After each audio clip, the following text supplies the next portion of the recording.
Good morning students.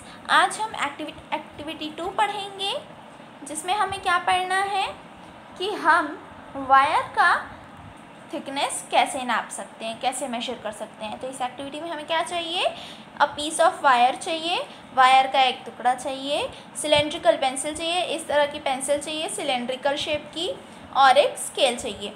हमें wire को लेना है और उसे पेंसिल में इस तरह से लपेटना है। और कितने बार लपेटना है बच्चों? 20 बार इसे लपेटना है हमें। माइंड इट 20 टाइम्स लिखा है ना, हमें 20 बार लपेटना है सिलेंड्रिकल पेंसिल में। और हमें इस तरह से लपेटना है कि जो हम जैसे जैसे उसे लपेटते जाएंगे तो सारे के सारे वायर एक दूसरे से चिपके हुए हों और उनके बीच कोई भी थोड़ी सी भी जगह ना बचे। इस तरह से हमें इन्हें लपेटना है। और इस चीज़ को हम क्या बोलते हैं? इस तरह से लपेटने को हम क्या कहते हैं? कॉइल। तो ये क्या बन गया है? कॉइल बन गया है। ठीक है, अब हमें क्या करना है? हमें स्केल से इसे मेजर करना है। ये देखिए यहाँ पर मेजर कर रहे हैं ना, स्केल से इसे मेजर करना है। और उसके बाद जो भी हमें रीडिंग मिलेगा उसे हमें टेबल 5.2 में लिखना है। यहाँ पर लिखना है, टेबल 5.2 में लिखना है। उसके बाद जो भी हमें लेंथ मिलेगा कॉइल का, उसे हमें नंबर ऑफ़ टर्न से डिवाइड करना है। जो भी हमें लेंथ मिलेगा स्केल में, उसे हमें नंबर ऑफ़ टर्न से डिवाइड करना है। और उसके बाद हमें क्या मिलेगा? वायर कितना थिक है हमें पता चल जाएगा। तो थिकनेस ऑफ वायर का फॉर्मूला दिया गया है, क्या है? Total length of the coil, यानी कि कॉइल यानी कि जो हमने अभी ये बनाया उसका लेंथ हमने स्केल से नापा। तो जो हम नापेंगे उसे हम सेंटीमीटर में लिखेंगे, यानी कि स्केल तो सेंटीमीटर में ही होता है, तो हमें लिख देना है वहाँ पर। और उसके बाद number of turns of the wire, यानी कि यहाँ पर 20 टर्न्स था तो फिर हम यहाँ पर 20 लिख देंगे। ओके, यहाँ पर 20 था इसलिए हम यहाँ पर 20 लिखेंगे। 30 होता 30 लिखते हैं, 40 होता 40 लिखते हैं, एंड 50 होता तो 50 लिखते हैं। जो जितना भी टर्न रहेगा, नंबर ऑफ़ टर्न्स, हम वो लिख देंगे।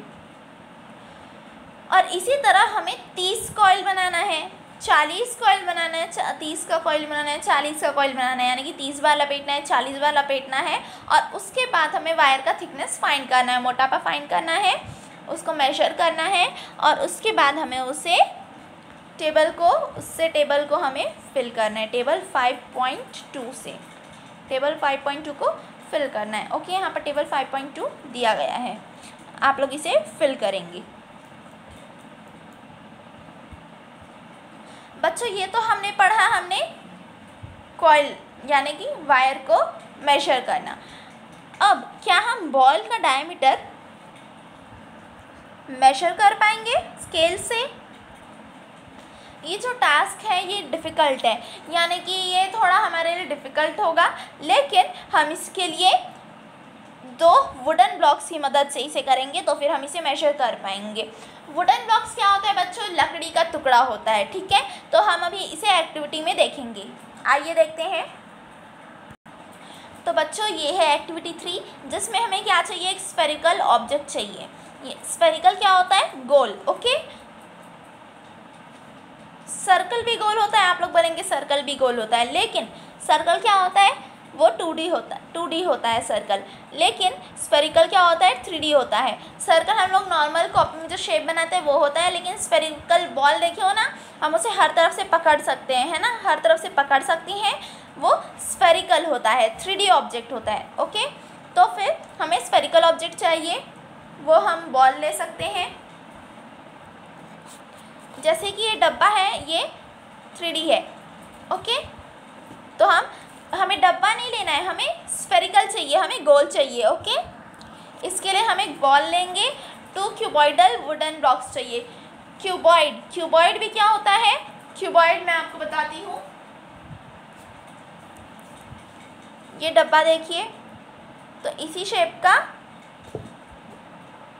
ये क्यूबॉइड है। ये क्यूबॉइड क्यों है? क्योंकि ये 3D है।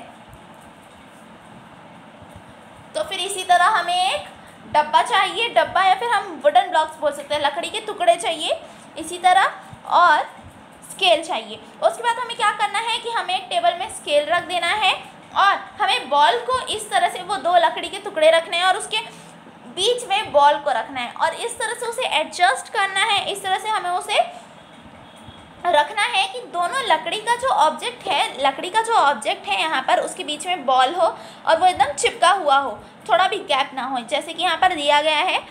देखिए एक मिनट मैं आपको दिखाती हूँ। यहाँ पर देखिए थोड़ा भी डिस्टेंस नहीं है, यहाँ पर बॉल का एक एंड इधर चिपका है और एक एंड इधर चिपका है, तो हमें इसी तरह से रखना है। स्केल के ऊपर हम लकड़ी का ब्लॉक रख देंगे, फिर वहाँ पर हम बॉल रख देंगे। फिर क्या करना है हमें, फिर उसके बाद हमें पॉइंट देखना है। ये जो दो ब्लॉक्स होंगे, हाँ हमें कौन सा पॉइंट देखना है, ये जो दो ब्लॉक्स हैं इसका ये जो एज है, तो ये पॉइंट देखना है हमें कि ये कहाँ से स्टार्ट हो रहा है। ये देखिए यहाँ पर ये स्टार्ट हो रहा है और यहाँ पर ये ख़त्म हो रहा है, तो हमें यही दो पॉइंट देखना है। एक ये 2 है और एक ये क्या है 4.3 है, तो हमें ये दोनों पॉइंट को देखना है और उसके बाद इन दोनों रीडिंग्स को हमें नोट करना है कौन कौन से पोजीशन में है ये स्केल में। और उसके बाद हमें इसे क्या करना है, टेबल 5.3 यहाँ पर दिया गया है, यहाँ पर लिख देना है। अब ये जो दोनों ब्लॉक्स था, ये दोनों वुडन ब्लॉक था, इसके बीच में जो डिस्टेंस आया है यही है स्फेरिकल ऑब्जेक्ट का डायमीटर।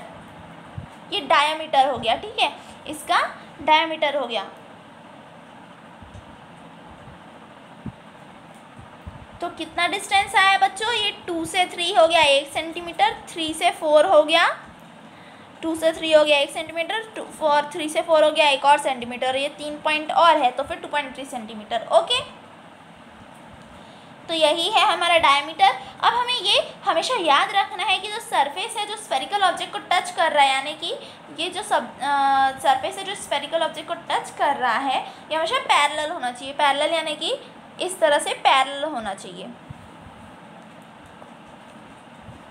मतलब कि ये दोनों एक दूसरे को टच नहीं होना चाहिए और एक दूसरे से एकदम अलग होना चाहिए और एक दूसरे के सिधान में होना चाहिए और परपेंडिकुलर टू द स्केल होना चाहिए। परपेंडिकुलर किसे कहते हैं, इस तरह, यानी कि जैसे स्केल है तो उसके ऊपर एकदम स्ट्रेट होना चाहिए। जो भी चीज़ स्ट्रेट हो जाता है उसे हम, किसी चीज़ के ऊपर स्ट्रेट होता है तो उसे हम परपेंडिकुलर कहते हैं। यहाँ पर ये 90 डिग्री बनाता है, आप लोग पढ़े होंगे ना मैथ्स में। अब यहाँ पर डायमीटर का एक फॉर्मूला दिया गया है, डायमीटर ऑफ स्फेरिकल ऑब्जेक्ट।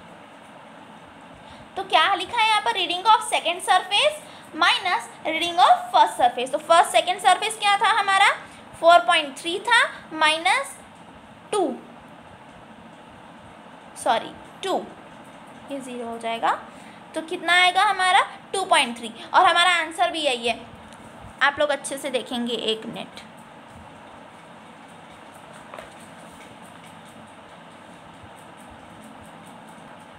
ये देखिए, ये क्या है 2 से स्टार्ट हो रहा है ये, और ये क्या है 4.3 पे ख़त्म हो रहा है।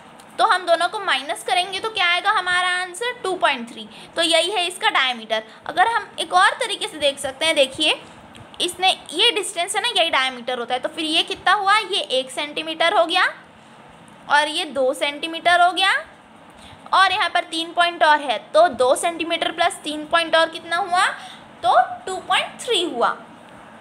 तो यही मैंने आपको समझाया है। तो बच्चों आज आप लोग ये फिल कीजिए टेबल को, एक्सपेरिमेंट आप कर सकते हैं अपने घर में भी, अभी घर में ही है, ये सब इजी एक्सपेरिमेंट्स है। Okay, thank you.